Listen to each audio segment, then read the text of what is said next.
السلام علیکم ریڈرز، امید ہے آپ لوگ خیریت سے ہوں گے۔ سب سے پہلے تو معذرت چاہوں گی آپ لوگوں سے کہ میں نے ایپیسوڈ آپ لوگوں کو لیٹ دی، تو وجہ میں آپ لوگوں کو بتا دیتی ہوں کیونکہ مجھے سمجھ نہیں آ رہا اس تھا کہ میں ایپیسوڈ میں کیا لکھوں کیا نہ لکھوں، اس لیے مجھے ایپیسوڈ لکھتے ہوئے بہت زیادہ دیر ہو گئی۔ So I am so sorry for this. تو ابھی میں ایپیسوڈ لے کر آ چکی ہوں، میں نے چھٹی نہیں کی ایپیسوڈ سے۔ سو ہم سٹارٹ کر لیتے ہیں ناول کے ایپیسوڈ کو۔ سو ایپیسوڈ پڑھنے سے پہلے ایپیسوڈ کو لائک کر دیجیے گا، اور بعد میں آپ لوگوں نے پڑھنے کے بعد کمنٹ میں بتانا ہے آپ لوگوں کو ایپیسوڈ کیسی لگی۔ ہم شروع کرتے ہیں ایپیسوڈ کو۔ ناول نیم ہے میں اسیر محبت ہو گیا، رائٹر مانیہ خان یعنی کہ میں، اینڈ ایپیسوڈ ہے 28۔ 3-4 دن یوں ہی گزر گئے مگر زاہلے کے رویے میں کوئی بدلاؤ نہ آیا۔ باران نے اس سے بہت مرتبہ بات کرنی چاہی مگر وہ خود کو 3 دن سے کمرے میں بند کرے ہوئے تھی، اور کمرہ بھی باران خان کا تھا، اور بیچارہ باران خان اپنا کمرہ ہوتے دوسرے کمرے میں سوتا تھا۔ اب زاہلے کو کچھ کہہ بھی تو نہیں سکتا تھا، اس سے آج جلدی آفس جانا تھا کیونکہ آج کل ان کی کمپنی نیا اور کچھ خاص پرفیوم بنانے کی کوشش کر رہی تھی، اس لیے آفس میں کام بہت زیادہ تھا۔ سب کولیگز کو آفس ٹائم سے پہلے بلا لیا جاتا تھا اور خود بھی اسے جلدی جانا تھا۔ وہ بیچارہ تو اپنے پہننے کے لیے کپڑے بھی نئے لے کر آیا تھا کیونکہ زاہلے میڈم نے اسے کمرے میں کپڑے بھی نہیں لینے دیے تھے۔ وہ تیار ہو کر کمرے سے نکلا تو سیڑھیاں اترتے ہی اس کی نظر لاؤنج کے صوفے پر بیٹھی زاہلے پر گئی۔ اس کی خوشی کی کوئی انتہا نہ رہی تھی زاہلے کو 3 دن بعد دیکھ کر۔ زہے نصیب، آج صبح صبح ہی مجھے میرے چاند کا دیدار ہو گیا، وہ اس کے پاس آتا بولا تو زاہلے اس خوبرو نوجوان کو اپنی خونخوار گھوری سے نوازا تھا۔ بکواس بند کرو اپنی، ایسے بیہودہ جملے مجھ پر کسے تو یہ چاند سورج بن کر آگ بھی برسا دے گا۔ وہ وہیں صوفے پر بیٹھی ایک ایک لفظ چبا کر بولی تو باران نے کہا لگایا، جبکہ باران کا سیکرٹری جو بھی آیا تھا باران کی بیوی سے اس کے لیے عزت افزائی سن دنگ رہ گیا تھا، جبکہ اس سے بڑا جھٹکا اسے باران کے کہے پر لگا تھا۔ وہ بیچارہ منی ہارٹ اٹیک ہونے کے سبب وہیں زمین پر بے ہوش ہوتے گرا تھا۔ باران کچھ بولنے ہی لگا تھا مگر کچھ گرنے کی آواز پر اس نے پیچھے مڑ کر دروازے کی جانب دیکھا تو اپنے سیکرٹری اوریلیو کو بے ہوش گرا دیکھ بھاگ کر اس کے پاس پہنچا تھا۔ زاہلے بھی تجسس سے اٹھ کر اس کے پیچھے گئی تھی۔ تم یہاں کیسے آئے؟ اوئے اوریلیو، اٹھو اٹھو بدتمیز انسان، ہوا کیا ہے تمہیں؟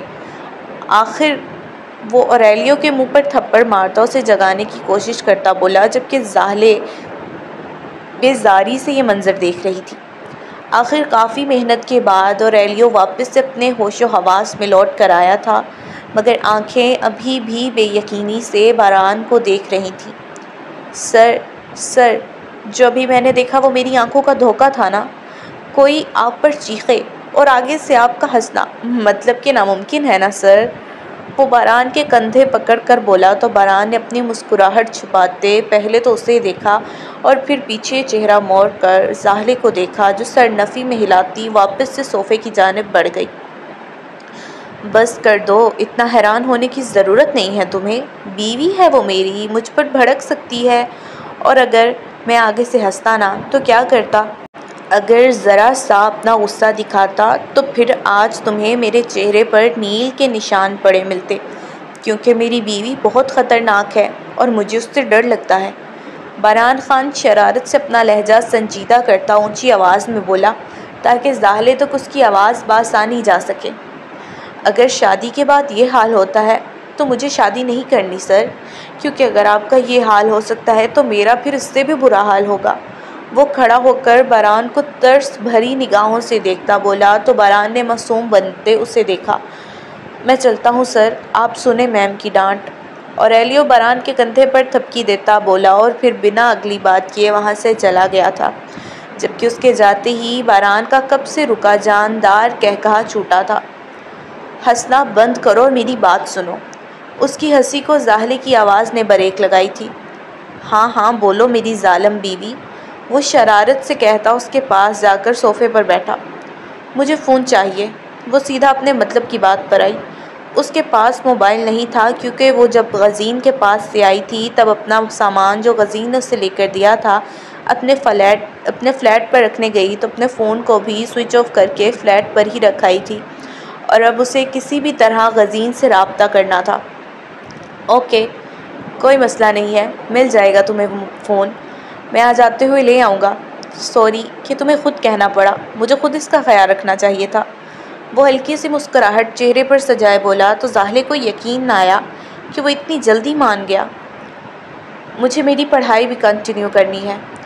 وہ اپنی اگلی بات پر آئی تو اس کی بڑھتی ڈیمانڈ پر باران کے چہرے کی مسکراہٹ گہری ہوئی۔ سیدھی طرح سے کہو نا کہ گھر سے نکلنا چاہتی ہو، خاص کر اپنے اس عاشق سے بات کرنا یا ملنا چاہتی ہو۔ بہران خان نے یوں ہی مسکراتے ہوئے کہا، مگر اس کے لہجے میں کچھ ایسا تھا کہ زاہلے کو ڈر لگا تھا۔ اسے حیرت بھی ہوئی تھی بہران کے صحیح اندازے پر۔ تمہیں لگتا ہوگا کہ میں تمہیں گھر سے نکلنے نہیں دوں گا، تمہیں قید کر کے رکھوں گا، پر سچ کہوں تو میں تم سے پیار کرتا ہوں جانم، اور جن سے پیار کیا جاتا ہے ان کو قید نہیں کیا جاتا۔ تمہیں کھلی چھوٹ ہے، تم جہاں چاہو وہاں جاؤ، جہاں مرضی جاؤ، چاہے تو اپنے عاشق سے ملو، کوئی مسئلہ نہیں، کیونکہ میں جانتا ہوں تم چاہے جہاں مرضی چلی جاؤ، آخر تمہیں لوٹ کر آنا تو میرے پاس ہے، تم جس کو مرضی چاہو، مگر تم کہلاؤ گی میری ہی۔ وہ اس کی آنکھوں میں دیکھ کر بولتا جیسے اسے ہپنوٹائز کر چکا تھا، مگر میری بس ایک شرط ہے۔ وہ اچانک شرط کے بارے میں بولا تو زاہلے نے سوالیہ نظروں سے اسے دیکھا۔ شرط یہ ہے کہ آج رات کو داریا اور داور سب لوگ آ رہے ہیں تو تمہیں ان کے ساتھ اچھے سے پیش آنا ہوگا، جیسے تم میرے ساتھ رویہ رکھتی ہو ویسا رویہ ان کے ساتھ نہ ہو۔ اس کی شرط سن کر زاہلے ایک دم کھڑی ہوئی۔ میں کبھی بھی تمہاری فیملی کی خدمت نہیں کروں گی۔ تم سے نفرت کی وجہ تمہارا ایک بے حس ظالم گینگسٹر ہونا ہے، اور میں یہ اچھے سے جانتی ہوں تمہاری بہن اور بھائی بھی ایسے ہیں۔ وہ غصے سے بولی تو بہران نے کھڑے ہوتے اس کی کمر کے گرد بازو ڈال کر اسے اپنے ساتھ لگایا تھا۔ وہ جیسے بھی ہیں مگر وہ میری فیملی ہیں، بس اتنا کرنا انہیں ہرٹ نہ کرنا، کیونکہ داور کا تو پتہ نہیں مگر داریا تم سے بہت زیادہ اٹیچ ہونے والی ہے، اس بات کا اندازہ ہے مجھے، اور میں اپنی بہن کو ہرٹ ہوتے نہیں دیکھ سکتا۔ مجھے بس اتنا کہنا تھا، باقی تم جب چاہو گھر سے باہر جاؤ، جہاں مرضی جاؤ، کوئی تمہارا پیچھا نہیں کرے گا، کوئی تم پر نظر نہیں رکھے گا، یہ میری زبان ہے، مگر اگر تم واپس گھر آنے کی بجائے کہیں اور جاؤ گی تو مجھے بھی اپنی نرمی میں تھوڑی سختی لانی پڑے گی۔ وہ اسے ایک ایک بات سمجھاتا آخر میں اس کے ماتھے پر بوسہ دے کر وہاں سے نکل گیا، جبکہ پیچھے زاہلے اسے اونچی آواز میں کوستی اپنا ماتھا مسلنے لگی۔ ززان، یہ لو، یہ تمہارے لیے۔ وہ دونوں اس وقت داریا کے داور کے گھر والے روم میں تھے، جبکہ ززان کو پھر سے نیند کا دوڑا اٹھا تھا، مگر داریا کے سامنے ہوتے وہ سو بھی نہیں سکتا تھا۔ جب سے بیچارہ آفس جانے لگا تھا نیند پوری ہی نہیں ہو رہی تھی اس کی۔ یہ کیا ہے؟ اس نے داریا کے ایک باکس سامنے کرنے پر پوچھا۔ خود دیکھ لو، وہ مسکراتے ہوئے بولتی اس کے ساتھ بیڈ پر بیٹھی تھی۔ ززان نے اس کے ہاتھ سے وہ باکس لے کر تجسس سے کھولا تو اس میں بلو کلر کی واچ تھی، جس کے شیشے کے ارد گرد 6 بلیک کلر کے کچھ ڈائمنڈ شیپ کے بیڈز لگے تھے۔ واؤ یار، یہ کتنی پیاری ہے! وہ واچ کو باکس سے نکال کر خوشی سے بولا تو اس کے چہرے کی خوشی کو دیکھ داریا کی مسکراہٹ گہری ہوئی۔ کیا یہ ڈائمنڈ ہے؟ ززان نے ان بیڈز کو چھوتے پوچھا تو داریا نے سر ہلایا۔ ہاں، یہ بلیک ڈائمنڈ ہے۔ داریا کی بات پر ززان کا منہ کھلا کا کھلا رہ گیا تھا۔ Black diamond? وہ حیرت سے کبھی گھڑی کو دیکھتا تو کبھی داریا کو جو اس کی حیرت پر مسکرا رہی تھی۔ ہاں، بلیک ڈائمنڈ ہے۔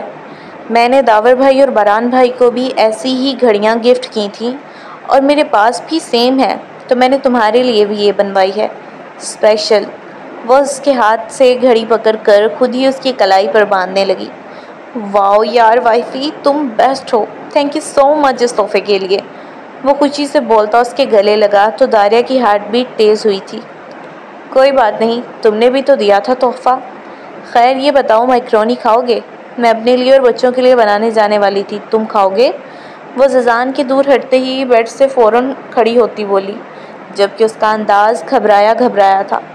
ہاں بالکل کھاؤں گا، تمہیں تو پتہ ہے نا مجھے بھوک بہت لگتی ہے، وہ ہاں میں سر ہلاتا بولا تو داریہ اوکے کہتی کمرے سے نکل گئی، جبکہ پیچھے زیزان گھڑی کا معائنہ کرنے لگا۔ داور آپ کے اور رحمان کے کپڑے میں نے ایک ہی ٹیچی میں رکھ دیے ہیں اور نورے کے اپنے ٹیچی میں۔ وہ بیڈ پر بیٹھے داور سے آ کر بولی تو اس کی بات پر داور نے اسے غصے سے گھورا۔ میں نے کہا تھا نا کہ کام مت کرو، تمہارے ہاتھ کا زخم اور خراب ہو جائے گا۔ وہ بیڈ سے اٹھ کر اس کے پاس آ کر بولا جب قسمت ہی خراب ہو تو ہاتھ کو کیا رونا۔ وہ منہ ہی منہ بڑبڑائی، مگر داور کو اس کی بات سن گئی تھی۔ کیا ہوا ہے تمہاری قسمت کو؟ ارے تمہیں تو خوش ہونا چاہیے کہ تمہیں داور خان ملا ہے۔ اپنے بالوں میں ہاتھ چلاتا وہ مغرور انداز میں بولا تو حمیرہ نے آنکھیں گھمائیں۔ اسی بات کا تو دکھ ہے کہ مجھے شوہر ملا بھی تو داور خان، جو ایک گینگسٹر اور صفاک انسان ہے۔ وہ اس کو ایک نظر دیکھ نظریں پھیر کر بولی تو داور اس کی بات پر حیران ہوا، مگر اگلے ہی پل اس کا بازو پکڑ اسے اپنے قریب کرتا دوسرا ہاتھ اس کی کمر کے گرد باندھ گیا۔ میں ایک گینگسٹر اور صفاک انسان ہونے کے ساتھ ایک رومانٹک ہسبینڈ بھی ہوں، مگر تم نے وہ نہیں گنوایا۔ مجھے لگتا ہے تمہیں ٹریلر کی ضرورت ہے۔ وہ ترچھی مسکراہٹ سے کہتا حمیرہ کی گردن پر جھک گیا اور وہاں پر لو بائٹ کرتا اس کی چیخ نکلوا گیا۔ ایسے ہی اس کی گردن کی دونوں طرف جگہ جگہ لو بائٹ کرتے، بعد میں وہ آہستہ سے ان پر اپنے ہونٹ رکھتا، جبکہ حمیرہ اسے خود سے دور کرنے کی جدوجہد میں تھی۔ اب کیوں بھی ناب مچھلی کی طرح تڑپ رہی ہو؟ ابھی تو میں نے ٹریلر کا بھی ٹریلر دیا ہے۔ وہ حمیرہ کے خود کو آزاد کروانے کی جدوجہد پر طنز کرتا اس کے ہونٹوں پر جھک گیا اور کمر کے گرد لپٹے بازو سے اسے اور نزدیک کرتے اپنا دوسرا ہاتھ اس کی دائیں گال پر رکھتے اسے آہستہ آہستہ اوپر سرکاتے بالوں تک لے گیا اور ایسے ہی اس کے ہونٹوں کو چومتے اس کے بالوں میں اپنی انگلیاں پھنسا گیا۔ حمیرہ تو اس کے ہر عمل پر حیران، پریشان، بے ہوش ہونے کو تھی، بلکہ نہیں، وہ بے ہوش ہو گئی تھی۔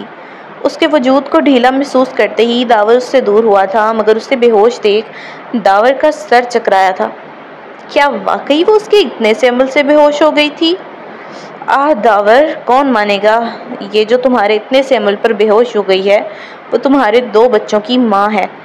وہ حمیرہ کو گود میں اٹھا کر بیڈ پر لٹاتا خود سے بڑبڑایا اور پھر اسے یوں ہی بے ہوش چھوڑ کر کمرے سے نکل گیا، کیونکہ وہ جانتا تھا ہوش میں آ کر وہ پھر سے کسی نہ کسی کام میں لگ جائے گی، کم سے کم بے ہوش ہو کر تھوڑی دیر سکون سے لیٹی تو رہے گی۔ داور اور داریہ لوگ سب باران کے گھر پہنچ چکے تھے اور اس وقت باران کے مینشن میں رونق لگی ہوئی تھی۔ زاہلے کمرے سے باہر نہیں آئی تھی، جبکہ داریہ کو اس سے ملنے کی بے چینی تھی۔ باران کو غصہ تو بہت آ رہا تھا، مگر وہ زاہلے کے اوپر وہ غصہ اتار بھی نہیں سکتا تھا۔ وہ جو طے کر کے بیٹھی تھی کہ باہر نہیں جائے گی، مگر باہر سے آتی بچوں کی آوازیں اسے باہر جانے پر مجبور کر رہی تھیں۔ آخر وہ خود سے کیا گیا عہد توڑ کر کمرے سے باہر نکل ہی گئی۔ بھائی میں بتا رہی ہوں، اب اگر آپ کی بیوی باہر نہ نکلی تو میں اپنے شوہر کے ساتھ ابھی واپس پیرس چلی جاؤں گی، داریہ نے آخر انتظار سے تنگ آ کر کہا، جبکہ داریہ کے ساتھ بیٹھی حمیرہ کو بھی حیرت تھی کہ آخر کون ہے وہ جس کے آگے باران خان بھی بے بس ہے۔ السلام علیکم۔ اچانک سے ابھرنے والی آواز نے سب کو متوجہ کیا اور سب نے بیک وقت سیڑھیوں کی جانب دیکھا جہاں پر زاہلے کھڑی ان سب کو دیکھ رہی تھی۔ اسے دیکھ داریہ کی تو حالت ایسی تھی جیسے اس کو کسی نے اسٹیچو بنا دیا ہو۔ موم؟ اس کے ہونٹ آہستہ سے ہلے تھے۔ اس نے دیکھی تھی اپنی موم کی تصویریں، اس لیے زاہلے کو دیکھ اس کے منہ سے موم نکلا تھا۔ حمیرہ نے حیران ہوتے داریہ کو دیکھا جو اپنی ہم عمر کو موم کہہ رہی تھی۔ داریہ یہ موم نہیں بلکہ موم کی ہم شکل ہے۔ داور نے داریہ کے پاس جا کر اسے اپنے ساتھ لگاتے بتایا، مگر وہ اپنا آپ اس سے دور کرتی بھاگ کر زاہلے کے گلے لگی تھی۔ داریہ کی اچانک گلے لگنے پر زاہلے ساکت ہوئی تھی۔ میں جانتی ہوں یہ میری موم نہیں بلکہ ان کی ہم شکل ہے، مگر شکریہ تمہارا، بہت شکریہ، تمہاری وجہ سے مجھے لگ رہا ہے میں نے اپنی ماں کو روبرو دیکھ لیا۔ وہ زاہلے سے دور ہو کر بولی تو اس کی آنکھوں میں آئی نمی کو دیکھ زاہلے کو یقین نہ آیا کہ اس کے سامنے کھڑی لڑکی ایک گینگسٹر کوئین تھی۔ اسے نہیں پتا تھا کیسے، مگر اس کے چہرے پر خود بخود مسکراہٹ آئی تھی اور اس نے آگے ہو کر خود سے داریہ کو گلے لگایا تھا۔ حمیرہ پریشان حیران سی انہیں دیکھ رہی تھی، جبکہ داور اور باران کے چہرے پر مسکراہٹ تھی۔ انہیں دیکھ کر باران کو بالکل بھی اندازہ نہیں تھا کہ زاہلے داریہ کے ساتھ ایسا رویہ رکھے گی۔ مگر وہ خوش تھا اسے ایسے دیکھ کر۔ سو ریڈرز، یہ تھے ایپیسوڈ نمبر 28۔ امید ہے آپ لوگوں کو اچھی لگی ہوگی۔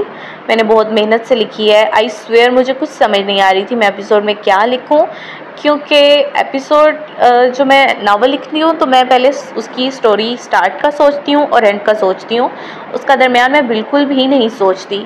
تو جب میں درمیان میں پہنچتی ہوں مجھے بہت زیادہ مشکل ہوتی ہے ناول کو لکھنے میں، مجھے سمجھ نہیں آتا میں ناول میں کیا لکھوں، کیونکہ میں واقعی ہی بہت زیادہ وہ خود پہ نا سوال کر لیتی ہوں کہ پتہ نہیں ریڈرز کو پسند آئے گی یا نہیں آئے گی، تو اس لیے نا مجھے لیٹ ہو جاتا ہے ایپیسوڈ لکھنے میں، کیونکہ سارا دن میرا ایپیسوڈ سوچنے میں ہی گم ہو جاتا ہے۔ تو آئی ایم سو سوری، آپ لوگوں کو ویٹ کرنا پڑتا ہے میری وجہ سے، لیکن دیکھ لیں میں آپ لوگوں کو ایپیسوڈ بھی تو دے دیتی ہوں نا، اس لیے ناراض نہیں ہونا آپ لوگوں نے مجھ سے۔ باقی آپ لوگوں نے خیال رکھنا ہے اپنا، ایپیسوڈ کو لائک کرنا ہے، کمنٹ کرنا ہے، چینل سبسکرائب نہیں کیا تو وہ بھی کر لینا ہے۔ اللہ حافظ۔